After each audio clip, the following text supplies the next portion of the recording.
모든 환자들이 항상 안전하고 동등한 진료를 받을 수 있는 좋은 환경을 구축하는 것, 의료진의 감이나 경험이 아닌 정형화되고 표준화된 진료를 받게 하는 것입니다. 주식회사 시그널하우스 대표이사 김성훈입니다.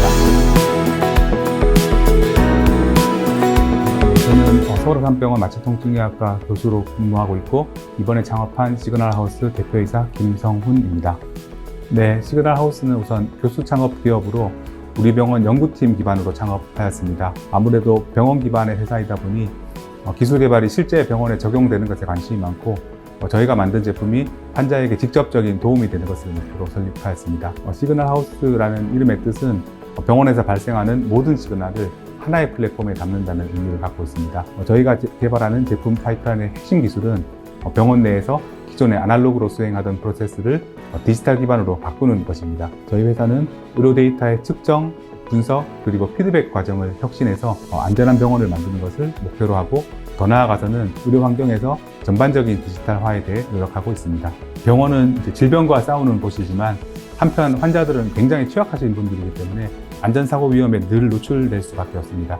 따라서 병원에서는 환자들의 안전을 지키기 위한 여러 가지 복잡한 장치들과 수많은 프로세스들을 갖추고 있습니다. 문제는 이러한 워크플로우가 굉장히 노동력에 기반하고 있고 의료진의 경험이나 감에 의존하는 것들이 여전히 많습니다. 또한 근본의 코로나 팬데믹 사태처럼 갑작스럽게 의료 자원이 고갈되고 환자들의 직접적인 대면 모니터링이 어려운 경우도 생겨나고 있습니다. 그래서 저희 회사는 기존의 수작업이나 아날로그 방식으로 진행되던 데이터 수집과 피드백 과정들을 디지털 트랜스포메이션을 통해 업무 프로세스를 혁신하는 회사입니다. 궁극적인 목표는 모든 환자들이 항상 안전하고 동등한 진료를 받을 수 있는 좋은 환경을 구축하는 것, 그리고 의료진의 감이나 경험이 아닌 정형화되고 표준화된 진료를 받게 하는 것입니다.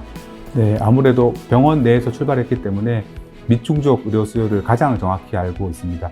제품의 최종 사용자인 의사들과 아주 긴밀하게 협업할 수 있고 저희 팀원들이 병원 데이터에 대한 이해도가 높고 또 상대적으로 접근성도 용이하기 때문에 의료 데이터를 능동적으로 활용할 수 있다는 점에서 큰 경쟁력이 있습니다. 또 한 가지 제가 가장 중요하게 생각하는 핵심적인 경쟁력은 저희 팀원들이라고 생각합니다. 데이터팀과 개발팀의 두 분 박사님과 하드웨어, 소프트웨어 개발을 담당하는 연구원들이 있고 또 각 연구 주제별로 전문의 선생님들 6분이 매칭이 돼서 1대1로 긴밀하게 협업을 하고 있습니다. 사실 CEO가 해야 되는 가장 중요한 업무가 나보다 역량이 뛰어난 사람을 회사로 모셔오는 거라고 생각하거든요. 연구든 비즈니스든 결국 사람이 모여서 해야 되는 거기 때문에 팀워크를 이뤄서 함께 시너지를 내면서 일해가는 것이 가장 중요하다고 생각합니다. 의료가 굉장히 보수적인 영역이라서 단순히 기술이 좋다, 혁신적이다라고 해서 바로 현장에 적용되는 것 같지는 않습니다. 과거에 헬스케어는 수익을 만들기가 굉장히 어려운 환경이었다면 최근에는 의료와 IT가 결합해서 이제 막 디지털 헬스케어 시장이 열리기 시작했다고 생각합니다. 그런 시장들이 만들어지고 좀 더 성숙하게 되면 앞으로 병원 기반의 스타트업 창업은 더욱 크게 늘어날 것으로 생각합니다. 인공지능 학습을 위해서는 양질의 데이터 확보도 아주 중요한데요. 학습용 데이터를 정제하고 공급하는 사업에도 관심을 갖고 준비하고 있습니다. 네, 저희 연구팀이 이번에 창업한 아이템으로 지난 7년 정도 연구를 지속해 왔는데요. 저희가 하는 연구가 더욱 가치가 있으려면 현장에서 쓰여야 한다고 생각했습니다. 제 이력에서 조금 특이한 부분은 2015년부터 우리 병원 R&D 사업단 담당 교수 업무를 하고 있고 또 작년부터는 환자 안전을 주제로 하는 연구중심병원 육성과제 총괄 책임교수를 맡고 있습니다. 나름의 사명감을 갖고 병원 중심의 기술 사업화에 대해서 굉장히 오랫동안 깊게 고민해 왔습니다.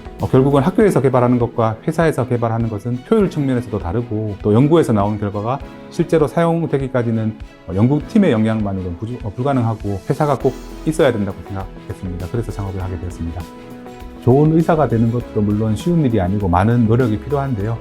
그나마 의사의 역할은 학교에서 교육도 받고 병원에서 수련 받았기 때문에 나름대로 익숙하기도 하고 또 내가 해야 되는 일이 어느 정도 명확하게 정해져 있고 잘 알고 있습니다. 그렇지만 경영이나 비즈니스에 대해서는 사실 따로 배우거나 훈련받은 적이 없기 때문에 한편 굉장히 낯설기도 하고 또 CEO의 업무 범위라는 게 무제한이고 무한 책임이라는 특징이 있습니다. 이제 저는 회사를 시작한 지 한 6개월 정도 됐는데요. 매일매일 새로운 문제가 생기고 도전의 연속인 것 같습니다.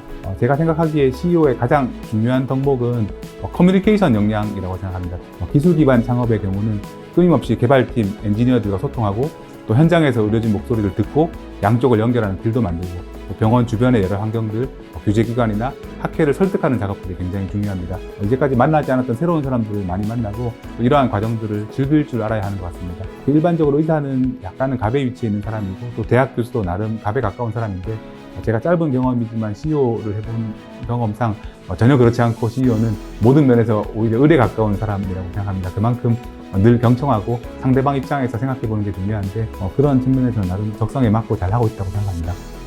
네, 우선은 의료 전문성이 있기 때문에 임상 현장에 대한 이해가 높다는 것이 가장 큰 강점입니다. 또한 관련 분야 네트워크를 활용할 수 있기 때문에 개발하는 과정에서 주변에 있는 의사들과 소통할 수 있습니다. 의사들이 의료기기든 제약기든 현장에서 직접적인 사용자들이기 때문에 이러한 의견을 듣는 것이 실제 제품을 개발하고 임상 현장에 안착되는 과정에서 매우 중요한 점입니다.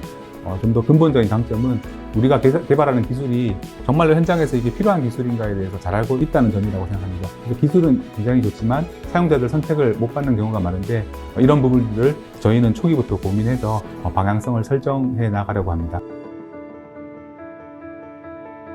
네, 창업을 시작하게 된 동기를 다시 한번 생각해 봐야 될 것 같습니다. 저도 시작하기 전에 잘 몰랐는데 밖에서 보기에 멋있어 보일 수 있을 것 같지만 사업가라는 사람의 의무는 작은 확률로 무에서 유를 만들어가는 사람이기 때문에 사실은 굉장히 고통스럽고 또 수많은 이해관계자들을 만나고 조율하는 과정이 중요합니다. 사실 의사들은 의학 자체는 잘 알지만 비즈니스 구조에 대해서는 약할 수밖에 없습니다. 기술에 대한 이해도 필요하고 또 이를 구체화하기 위해서 개발자들과 끊임없는 소통이 필요합니다. 기술만 가지고 좋은 회사가 만들어지는 게 아니기 때문에 비즈니스에 대해서도 미리 충분한 준비와 공부가 필요하고 인허가라든가 규제 관련해서도 끊임없이 지식을 쌓아야 됩니다. 내가 한 명의 환자를 잘 보는 것도 당연히 굉장히 중요하지만 또 회사를 통해서 내가 가진 기술을 적용할 수 있다면 환자들이 혜택을 볼 수 있기 때문에 나름의 큰 의미와 가치가 있고 도전해 볼 만하다고 생각합니다. 젊은 의사 선생님들 여러분의 도전을 응원합니다. 파이팅!